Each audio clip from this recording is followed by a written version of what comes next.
What's up, everyone? Welcome back to Our Way Out. We have another special episode set up for you guys because we have some very special guests. Today with us, we have Michelle and Anthony. So welcome, Michelle and Anthony. Thank you for being here today. We look forward to having this conversation with you. Can you tell the audience a little bit about yourselves? Yeah, go ahead, Michelle. First. There you go. Yeah, my name is Michelle Sotelo. I came on with Future Fire Academy just in this last year. Yes, doing a lot of reentry work in the Sacramento and Stockton area. And that just turned into really identifying the needs, the struggles, the barriers that individuals were having, and really just trying to build programs to better help people as they're coming home or preventing people altogether from going into incarceration. Yeah. Are you originally from the Sacramento area, or where'd you grow up? I'm from Stockton. Stockton. All right. So nearby. Nearby. Awesome. And how about yourself, Anthony? Yeah, well, I'm from the Bay Area, but I spent my golden years in country. I'm a country boy. Oh, nice. Yeah. Michelle and I crossed paths, and Future Fire Academy was at a place where it's like we had some missing links, and her brain has multiple links. You know, like her daughter told me the other day that she's like how she said she has a built-in computer. Nice. Yeah. It was like really a game changer for us. Like, it was like our way out of that hole we were in. But it was like we're still in a good place, but we were just at a spot. Future Fire Academy was just at a spot where like we needed that next level, and like that's really been like her, so like I'll see it. And sure you'll have more questions. Yeah. Can you explain to the viewers like what Future Fire Academy is? Oh yeah. So we're a nonprofit 501c3 accredited WASC. That's the Western Association of Colleges and Schools. We've been established about 4 years, going on about 4 now. We're a Wildland Fire Academy. Moment growth though. Mentioned. Our mission is to support folks who come from non-traditional backgrounds, like justice involved, veterans, at-risk youth in inner cities, and just people just want to gain entry in the fire service, and we find ways to make it free, however that looks, to give them access and get them employment. That's pretty much.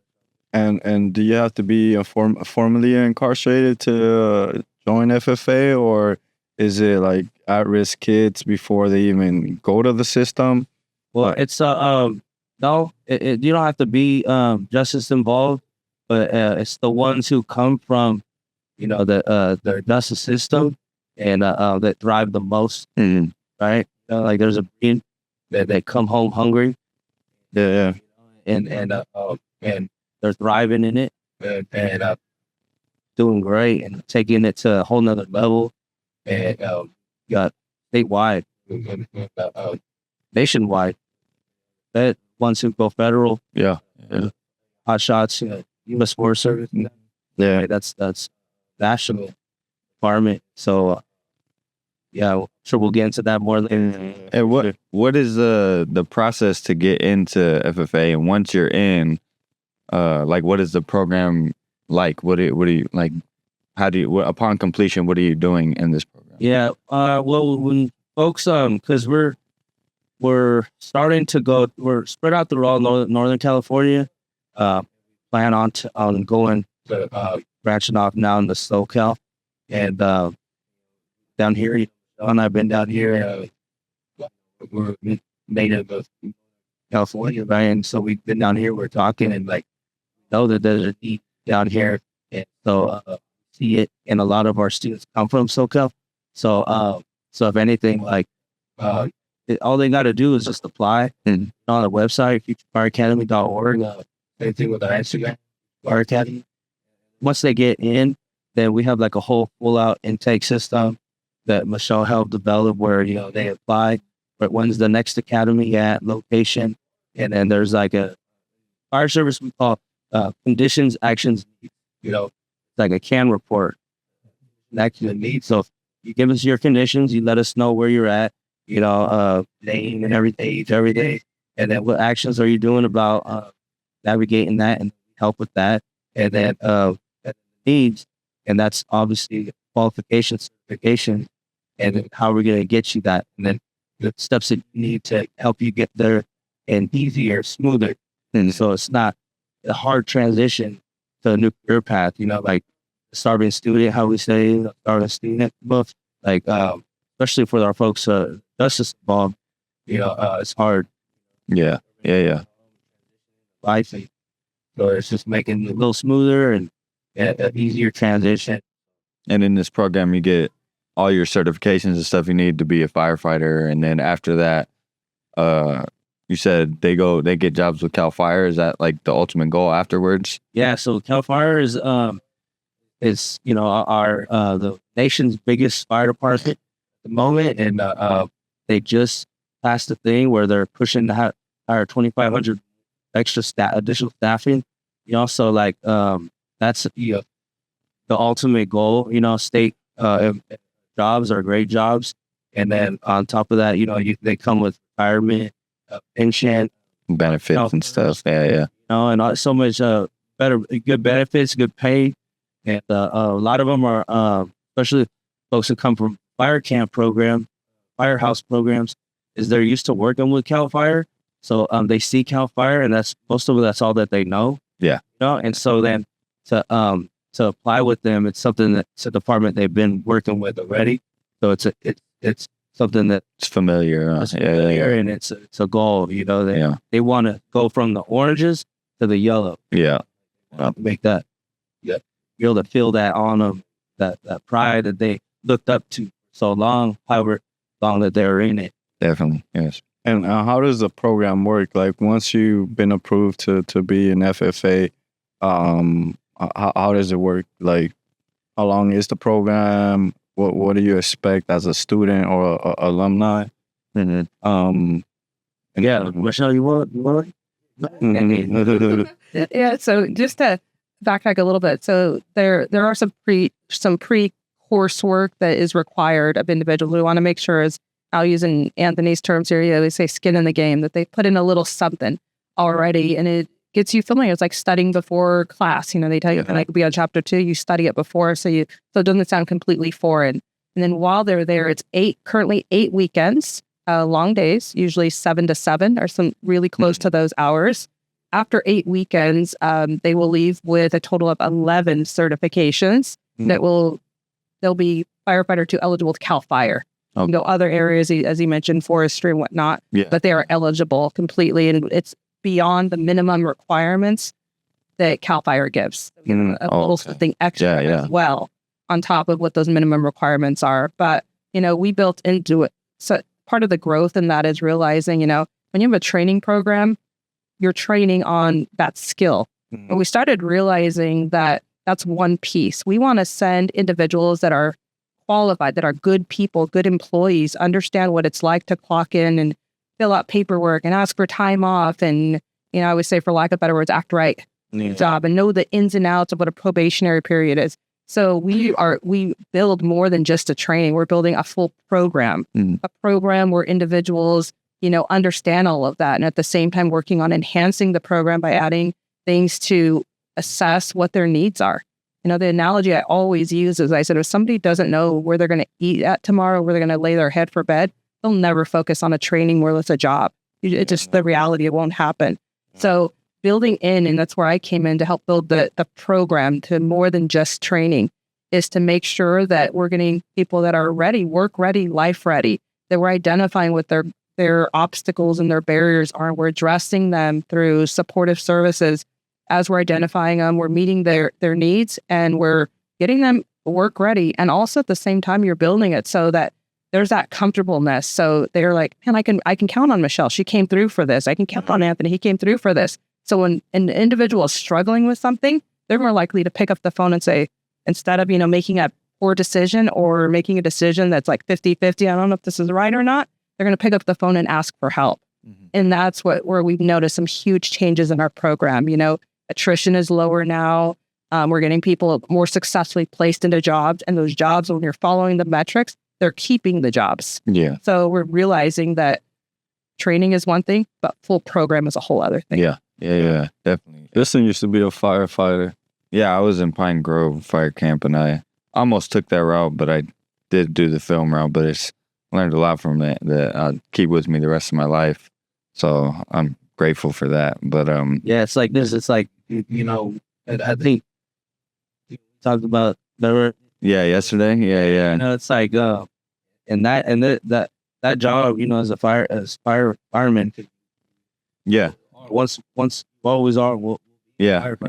So it's like you have that work ethic. You'll never be as hot in your life. Yeah. You'll never be as cold in your life. You'll never be as overworked in your life. Yeah. So it's like, and then the away from home. Yeah. Never be away from home. Yeah. In your life, as much as that experience.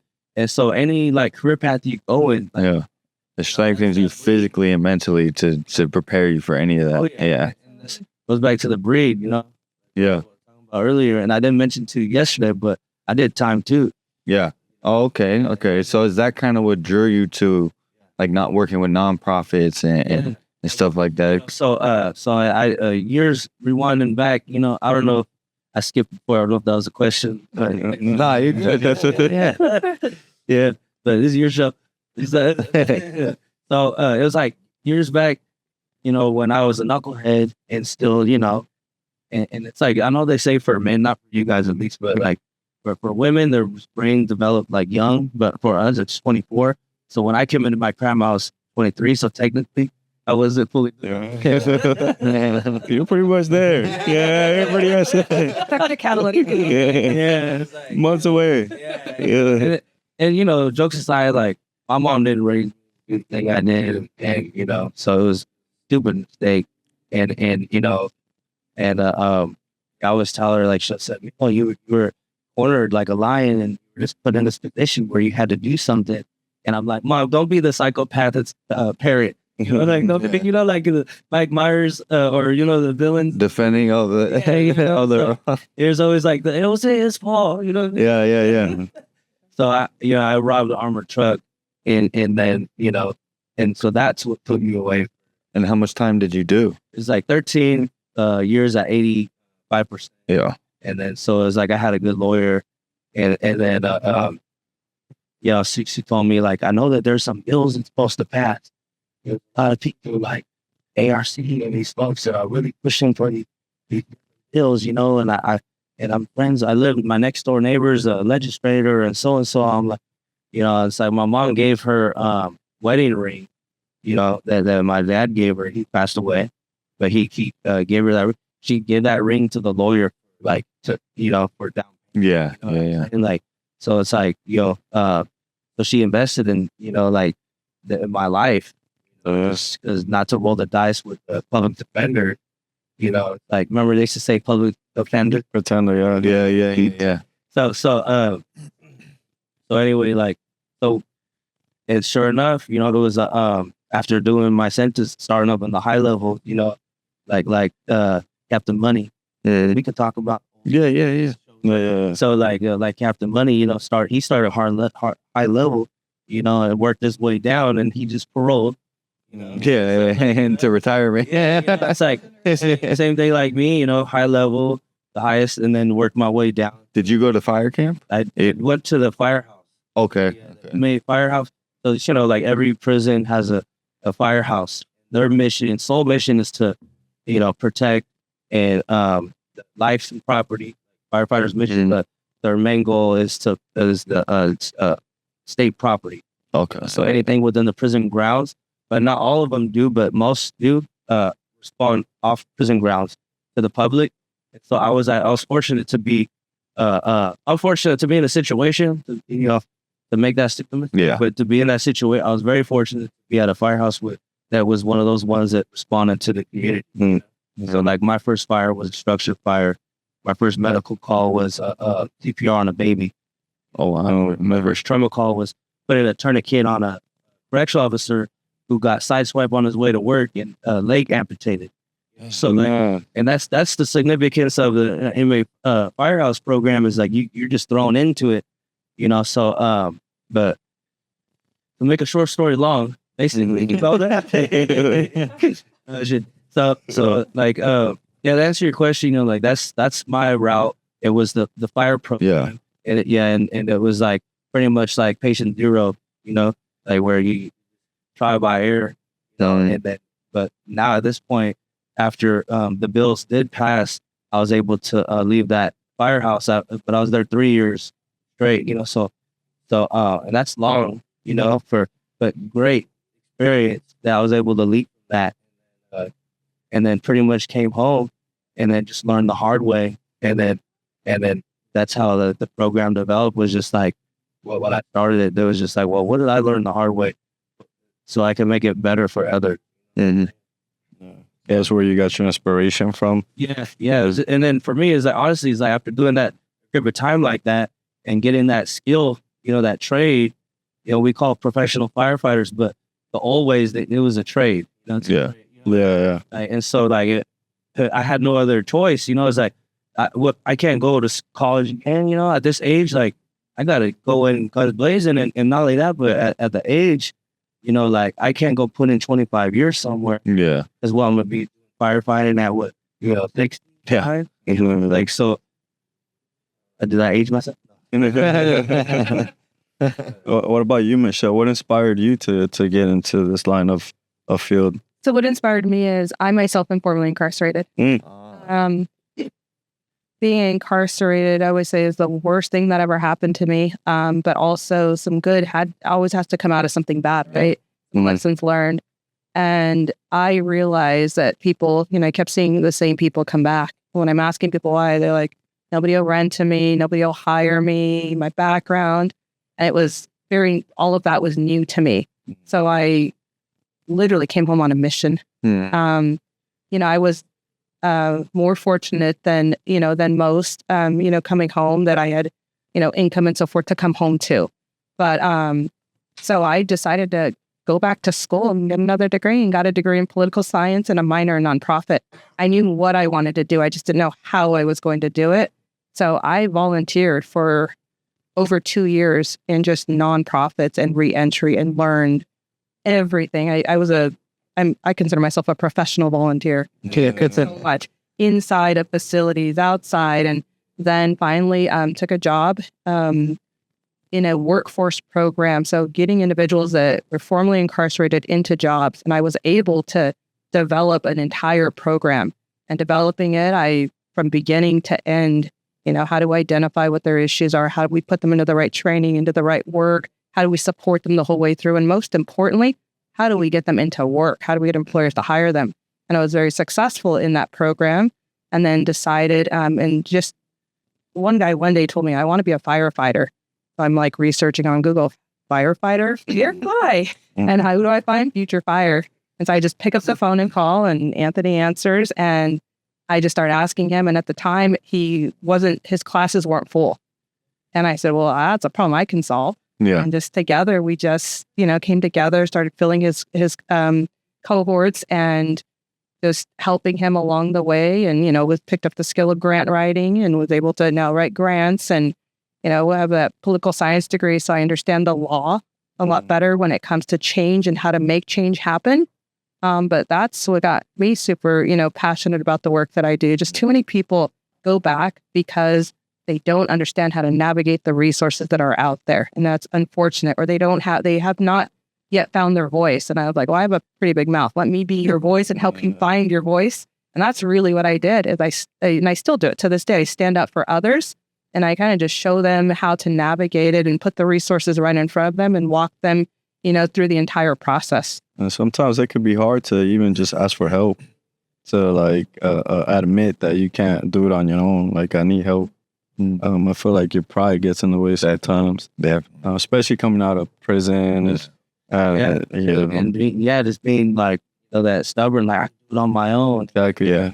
You know, like even some of my buddies that I was in that firehouse with, you know, going teens, would float like 15 to 13, the amount of inmate firefighters, you know, so it's a smaller group than the camp experience.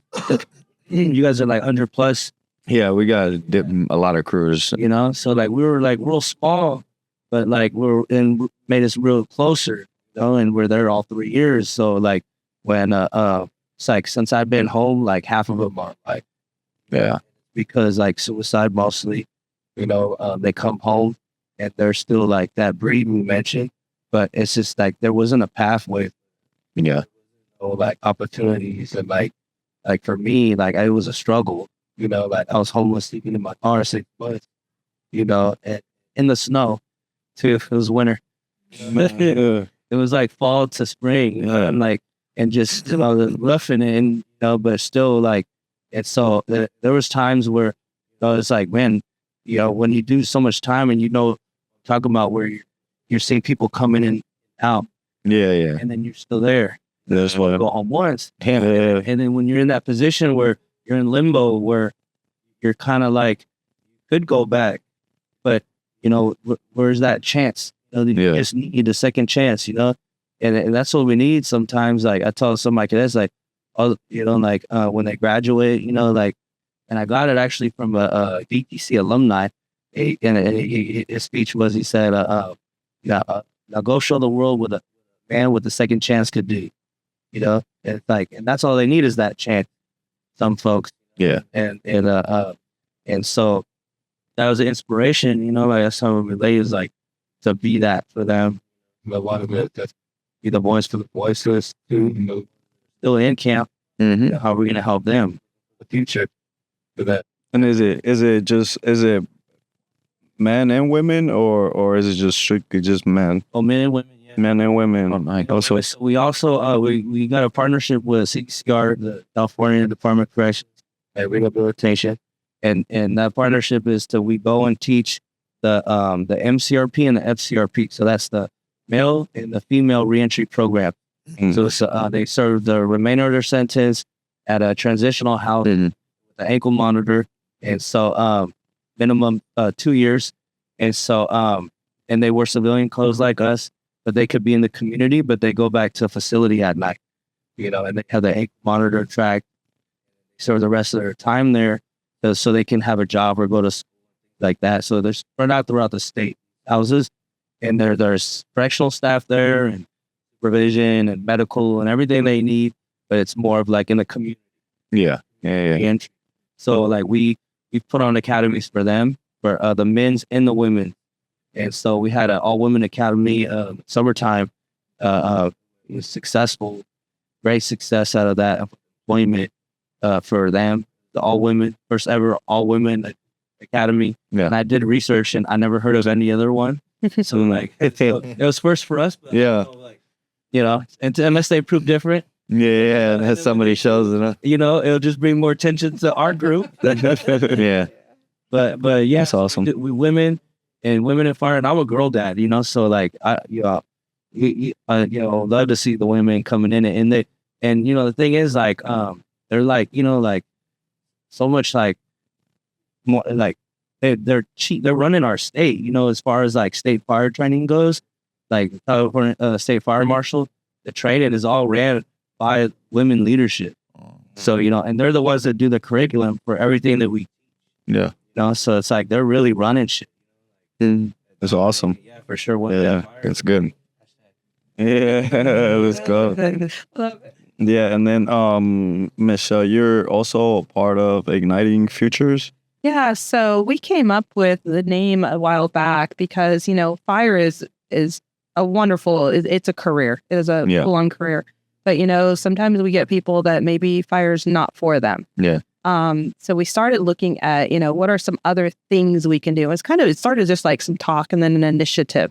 And I was like, well, why don't we, you know, make it some kind of an extension of it and have other things to do with, you know, where we get an individual, we sort of assess what they might be in, what their, you know, experience, their interests, their likes are, and we find what suits them, because we obviously want people to enjoy the work that they're doing.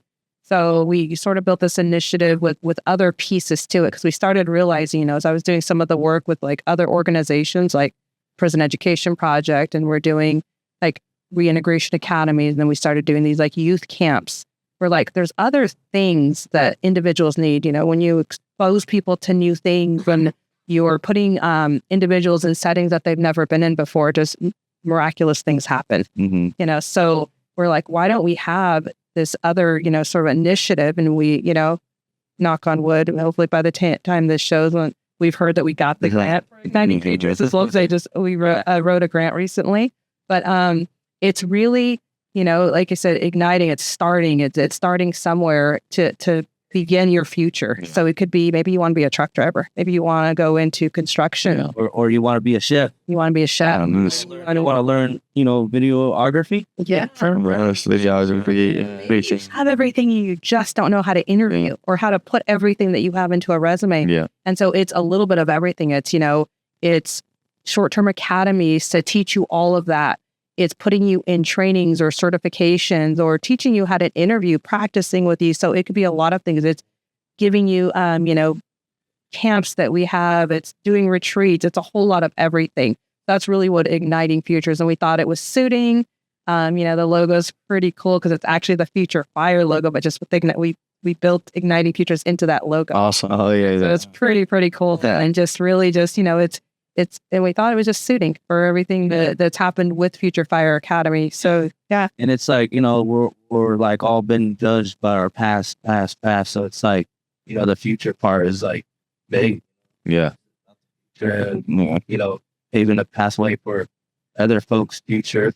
Yeah. Opening the door for others that come after, for sure. And I feel like when you have experienced something like incarceration, you come out more hungry, like you have something to prove because you got a second chance. You feel like you have to go even harder than someone that hasn't experienced incarceration. It's also like working where you're working, so I feel like in a way that fuels your work ethic. So that's awesome. And we're going to get together on February 13th. We're coming up to Sacramento. Can you tell us a little bit about what's going to happen on February 13th? Absolutely. So that week, actually, so from February 9th to 12th, I'm having an academy. There will be 30 young adults that'll be there that are all formerly incarcerated. In that academy, what we'll do is, break it down from the beginning, like get to know yourself, doing some Myers-Briggs, a skills inventory, drafting your resume, making vision boards, learning how to interview. We're going to do Zoom interviews, single interviews, panel interviews. It's a whole lot of stuff. So it's like a full academy for 30 individuals. However, Friday, the 13th of February, what we're going to have is a workforce and skills conference. I thought it was really important. One of the things I noticed in our community, I was like, we don't have conferences for our justice involved, just our individuals. There's some for organizations and for leadership. I said, well, I'm going to have a conference. So what this conference is we're bringing together, there's space for 120 individuals. And it's going, we're going to come in, they're going to get their swag bags and their lanyards and the pre-choosing, some different breakout groups. So, in the morning, there will be the power of applying for jobs and teaching people how to apply. I always say, I have this philosophy. I say we need the ABCs. We need a job, then a better job and a career. And we're going to teach you how to do that, whether it's advance, promote, school, schooling, whatever it may be. But if you're not applying for 10 jobs a day and you're not working, you're not doing it right. So we're going to teach people how to do that right. There's one in all food service. There'll be pasta making and teaching people everything they need to know to work in food service industry. Awesome. A full expungement clinic with live scan. There'll be lunch and there'll be panels, and then there'll be the afternoon. We're doing headshots, LinkedIn profiles. We will also have content. We're excited. One of our partner organizations, Patelco Credit Union, doing financial literacy, budgeting, crediting. They're awesome. They come in with great perks for people that open accounts and take their classes as well, but they teach it very well and very easy way to understand. We're going to give out some awards as well, but it's going to be just a full conference. I thought, what better way than to get a big group of people together to network? And there'll be a lot of our partner organizations as well, but to network and to get some good skills and then give you the choices on what do you need? What is going to be best for you? So if you want the expungement clinic and you've been struggling with getting, a law firm to do it for you, well, we got it there. Yeah. So yeah, it's going to be phenomenal. I'm super excited. Yeah, we're really excited too. And we look forward to teaching what we know. We're also going to shoot our first live podcast that day. So that'll be fun. But we just look forward to just being with everyone, teaching people. And like you said, networking, you know. Yeah. That's what it's all about, you know, networking. You'd be amazed, you know, when you're out networking with somebody, you could just be in conversation saying something, you know, yeah, I've been looking for this. And someone's like, I got a guy, I got a girl.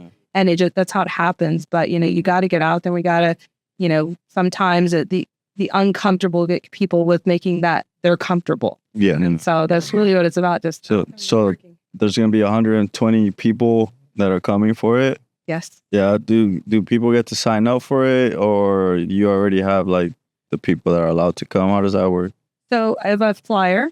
Right now, what I did is I reached out to some of our partner organizations that we have and let them know what it's about. There was a QR code on there. They sign up there. They're able to select the breakout groups that they want. But yeah, we reach out to all of our partner organizations that do all reentry work, from Anti-Recidivism Coalition to Office of Violence Prevention, Sacramento State and Project Rebound. We've reached out to just tons of our partners in the community, and they're just sending people. The last time I looked, we were probably at capacity. Oh man. I want to double check. Yeah. So is it too late to sign up for other people that live in the area and want to come by?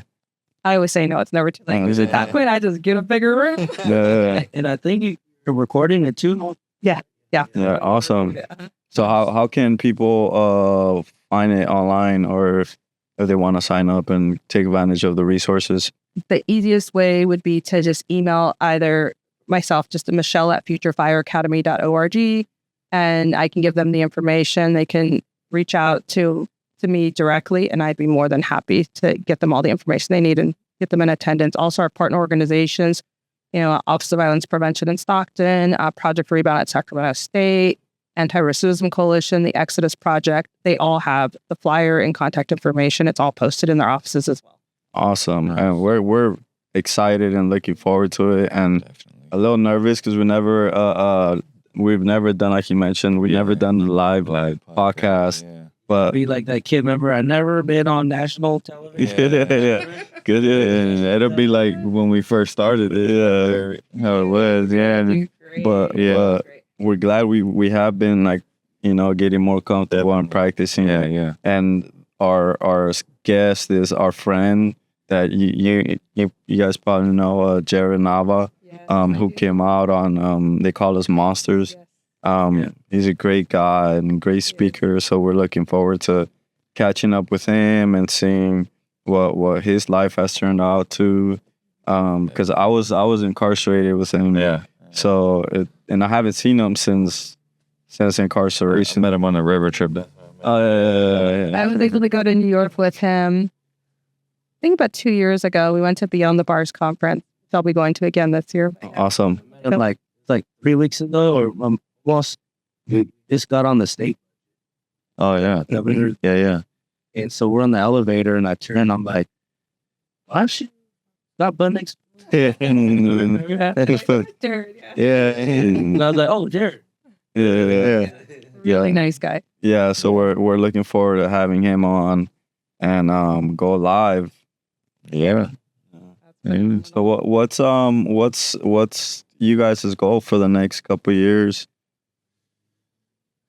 You want this one? Okay. We'll freestyle it. Okay, our goal is to actually get some land, Mhm. and be able to give people a place where they can, you know, we always ask people when we speak to people, the number one issue is housing. It's always housing. Yeah. Always housing, and then mental health is next. And if we could have a place where we could have housing, we could be there, we could offer all the groups. Picture like a campus, but just focused only on re-entry and various different trades. So we do what we do, the fire, phenomenal. We continue to just grow that, and then we start adding to it the other trades that we can add to it, but have, you know, retreats and camps, and have, you know, mental health there, and have all the various support programs that they need, have our case managers there, but build that. That is our vision. It will come. I anticipate within this year, something big with that is going to happen. I know it will happen. Yeah.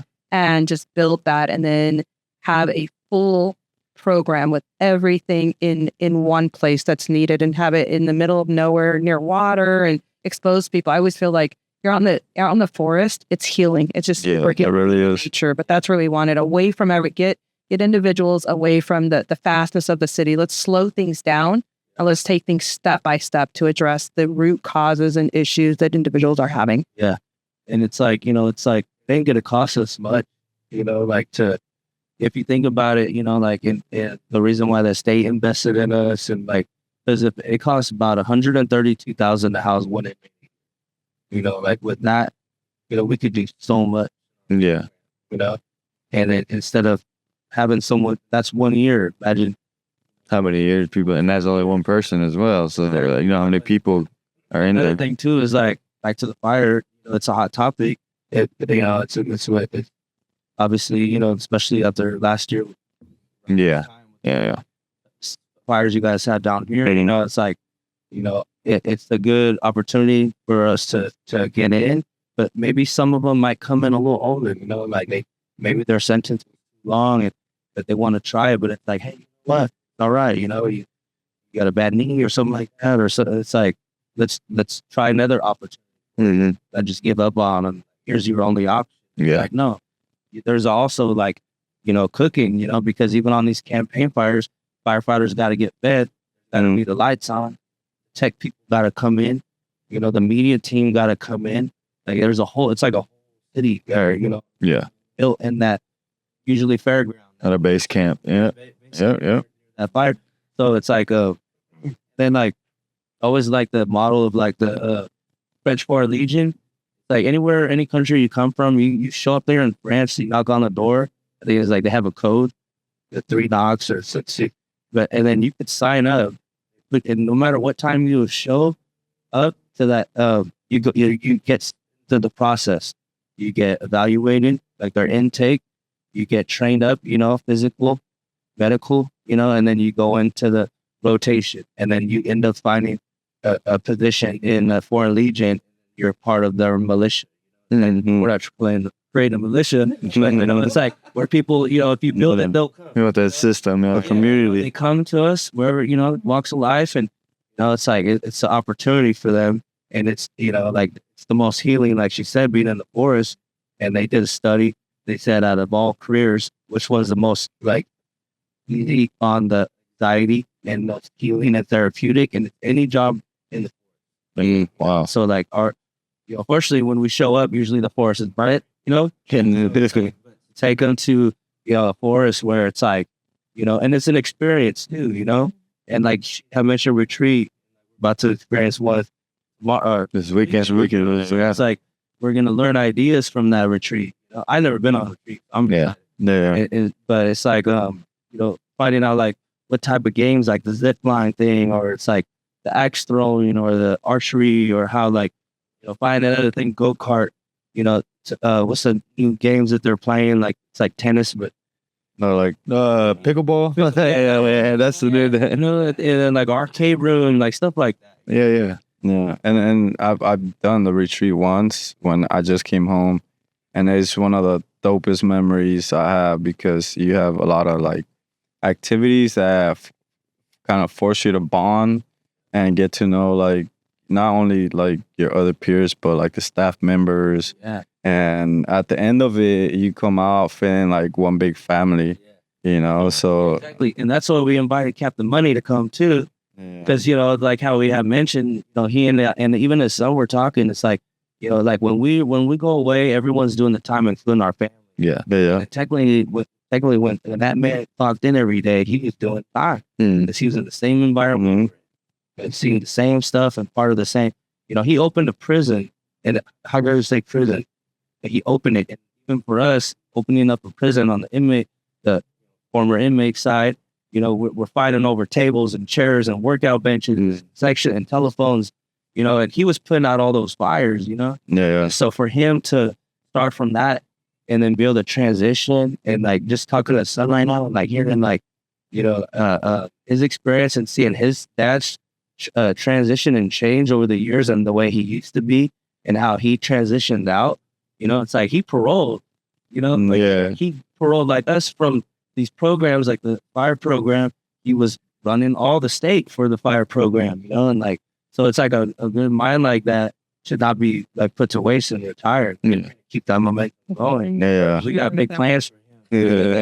In John, in Jersey. We got big plans for everyone. But and so it's cool. It's like this retreat, we're all gonna be together. Yeah. And it's a multi-purpose trip, and I'm a trip out on seeing him and his son, like, like having a retreat, you know what I mean? That's two big kids and some big boys, Yeah. These are awesome and healing. I've been doing these camps, and we bring our same population, our justice involved individuals. We put them in teams. They're wearing team bracelets. They're doing obstacle courses. We're cooking together. We're circling around campfire. They're doing a workshop. We needed a little bit of time to do some things, and there was this one activity where like we needed a little bit of time.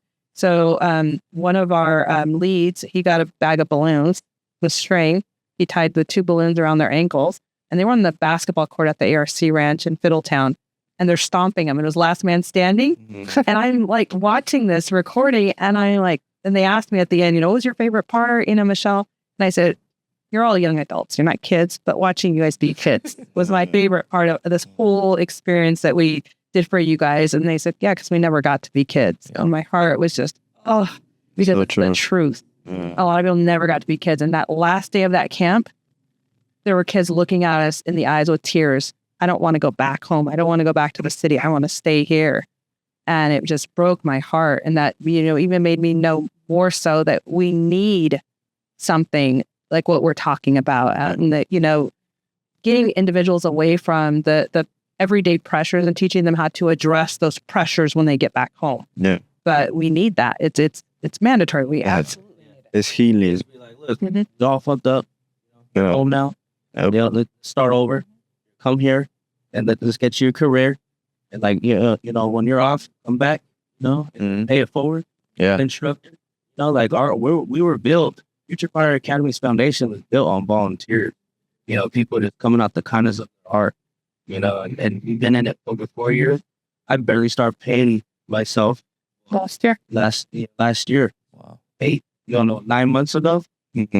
So it's like you and we done it on no money. No money, no help. Just Passion and love. working hard, and hard work. That's the fire service. So it's like now it's like bringing on people like that, like see that, like we're all like-minded people, and like y'all got 80. So this, what I mean? So it just meshes. Well, Anthony, Michelle, we appreciate you guys coming here, spending time with us. We look forward to spending more time together, making some memories together, working together. And thank you for everything you do for the community. We appreciate you guys. We appreciate you guys. Thanks for having us. Yeah, thank you for being here. It's like this will go in history. This show what you're doing. It's like back in the day we would carve it on a rock. This is like documentation. So thank you too. Yeah, appreciate it. And yeah. I'm super proud of you. Thank you. That's inspiring to hear. Yeah. Well, with that's our way out. Like, subscribe, and if people want to find you, where can they find you? futurefireacademy.org, Michelle at futurefireacademy.org, Anthony at futurefireacademy.org. You guys have an Instagram? Yeah, Instagram, it's @1Tony_Pedro or Michelle's. No, how about Future Fire Academy? I thought you were asking me. Look for Future Fire Academy. Yeah, I got you. Yeah, you're right. Hey, Future Fire Academy. Future Fire Academy on Instagram. Awesome. Thank you so much. Appreciate you guys. Thank you.